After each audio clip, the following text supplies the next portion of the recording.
So guys, today we are ordering from Kung Fu's in Cheadle Heath.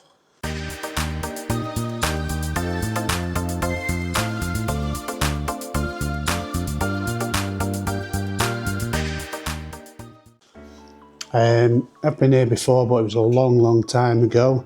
So I've got on the plate chili chips, which I think were £4, curry sauce, which was £2.50, and Singapore rice noodles vermicelli, which I think was £8.50, I think it was.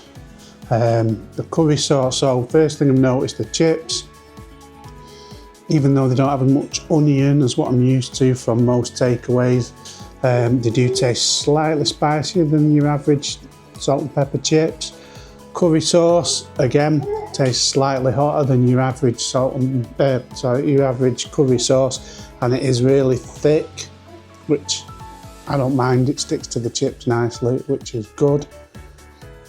And the vermicelli, you can see there, we spent, obviously it's between four of us, about 40 odd quid. So we did get 3 prawn crackers and salt and pepper chicken as well. It was a nice little bonus. So let's give this a go. This is a chip with the curry sauce on.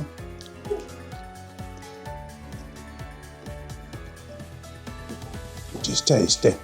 I'd already tried these separately. Chip on its own without the curry sauce.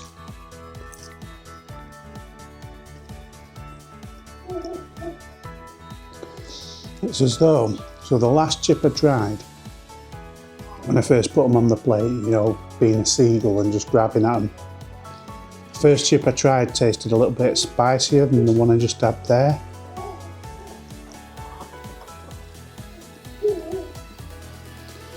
It is flavour wise, just your typical Chinese type curry. As in flavour. It's got my throat there, but it is a bit spicier. Try a bit of chicken off the vermicelli. Just what you'd expect really. Prawn.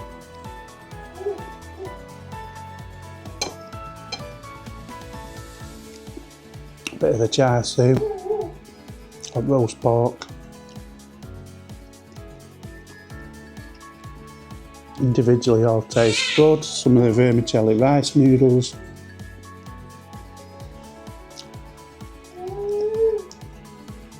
It's very nice, slightly on the dry side to other ones I've had, but I do have my curry sauce to go with it, which I've got a little bit more in a tub that I'll pour over it shortly. Try and get all that together.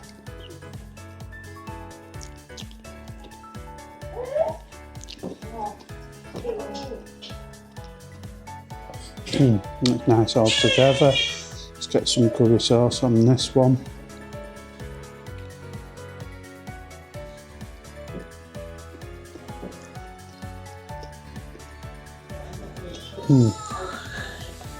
Pretty tasty.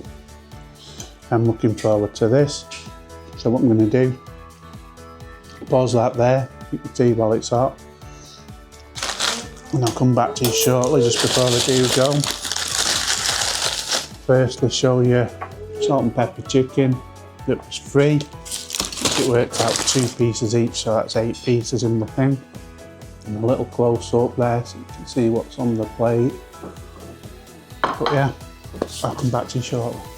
So guys, I did manage to finish my plate. Just to clarify, it was half a portion of chili chips that I had on my plate, or salt and pepper chips.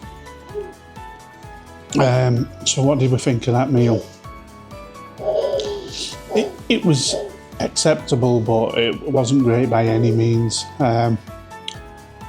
So the chips were a mixture of okay chips and overcooked chips, really hard and crispy. Salt and pepper chips with the chilies on. There was no salt on them chips. It's as if they've used chili oil with chili, but there was no salt or pepper on those chips, which is a bit unusual for salt and pepper chips. Got me calling them chili chips before now. Let's go through the items we've had on the plate. Start with the curry sauce. So the curry sauce was very thick, a lot thicker than a normal curry sauce from a Chinese takeaway. It was also hotter than your average curry sauce. I don't mind that, to be honest, but that was like above a bit hotter. It was quite a bit hotter.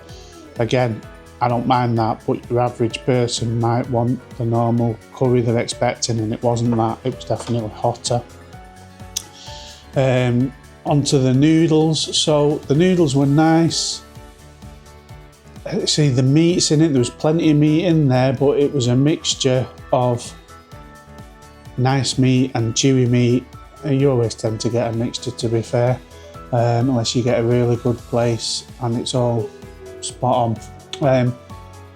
The main thing that I got with everything on the plate was an under-seasoning problem, especially the vermicelli. The whole thing was completely under-seasoned. It was lacking in any real flavour. It was difficult to distinguish without looking what you were eating. So it was a bit of a mismatch of flavours, really. Yeah, so you had the curry over the top. The chips were probably hotter than your normal salt and pepper chips, and they didn't have salt and pepper on them. Even if they were chili chips, which it was down as salt and pepper, if they were chili chips, you normally have salt on there as well, and there was no salt to get the contrast between the heat and the saltiness. So, not great really. The prawn crackers I haven't tried yet till now.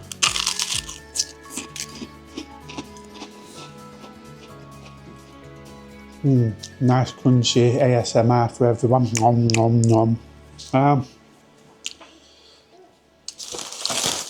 Not the greatest flavour, not quite as good as what I'm used to. They were free, so they're not part of the review, just to confirm that. And the chicken was also free. But we'll give it a go. You can see what's in there. See, it's a lot more burnt towards the end, which is probably where the bone is. White to the middle and then goes back down to burnt. Again, not so sure that is salt and pepper chicken. I think that might be just plain chicken, because all I'm getting is a taste of like a batter, which I'm not a fan of at all. So yeah, so those wings and these Warnie quackers, they're not taken into account. It's just the curry sauce, the chips and the vermicelli. It's a bit disappointing really. It's not all bad. I've eaten it this time, a recent takeaway. I didn't even get to eat it, but this one I have eaten it, which tells you it was acceptable at least. Just overall lacking in flavour everywhere around. Every item lacked in flavour. The heat in the curry kind of took the flavour of the curry away. The heat in the chips kind of took the flavour of... Well, there was no flavour in the chips. There was no salt and pepper. And then, as I've said, the mixture of soft and hard. It was like a bit hit and miss with the chips. Just lacking in flavour. So points-wise, what we're going to give that. Kung Fu's Cheadle Heath, I can't give you any more than a 5 for that. And it's fairly local to me, so I'd like to have given it a better score. I've been in the past and it's been a lot better than that. That was, like I say, it's acceptable, but it wasn't great at all. So it's for that, it's a 5 out of 10. Until the next one, cheery bye. Hi, I am FoodDude. Please like, share, comment and subscribe. I would really appreciate that very much.